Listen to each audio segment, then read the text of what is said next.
உணவை எடுக்கும்போது நிறைய காய்கறிகள், புலால் சாப்பிட்டா நல்ல மீன், கோழியை விட மிகச்சிறப்பு காடை, குயில், ஜாப்பனீஸ் குயில்னு பேர் அதுக்கு. அந்த காடை வந்து பத்தியத்துக்கு பேர், சித்த மருத்துவத்தில் பத்தியம் சொல்லுவோம். கோழி சாப்பிடாத ஆனால் காடை சாப்பிடுன்னு சொல்லுவாங்க. அவ்வளவு சிறப்பு, புரதம் மிக அதிகம். காடையினோட முட்டையும் காடையிலையும் அவ்வளவு புரதச்சத்து அதிகம் இருக்கு. ஸோ உணவில் நிறைய காய்கறியும் நிறைய கோழி இருக்கணும். டாக்டர் சொல்ற மாதிரி காடையில புரத சத்து அதிகமாகவே இருக்குது. இன்னைக்கு சோன்னு மழை காலையிலேருந்து பெஞ்சிக்கிட்டே இருந்தது. ரொம்பவே ஸ்பைசியாக காடை கிரேவி வித் தேங்காய் பால் சாதம் பண்ணியிருந்தேன்.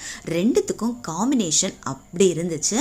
தேங்காய் பால் சாதத்தோட ரெசிபியை நான் ஆல்ரெடி அப்லோட் பண்ணியிருக்கேன், செக் பண்ணி பார்த்துக்கோங்க. காடை கிரேவி ஒரு முறை இந்த மாதிரி செஞ்சு கொடுத்து பாருங்க, காடை பிடிக்காதவங்க கூட விரும்பி சாப்பிடுவாங்க. அதுக்கு முன்னாடி ஜீவ்ஸ் வ்ளாக்ஸை இன்னும் நீங்கள் சப்ஸ்கிரைப் பண்ணலைன்னா முதல்ல சப்ஸ்கிரைப் பண்ணிக்கோங்க. வீடியோ பிடிச்சிருந்தா சேவ் பண்ணி வச்சுட்டு உங்கள் ஃப்ரெண்ட்ஸ் அண்ட் ஃபேமிலிக்கு ஷேர் பண்ணி விடுங்க.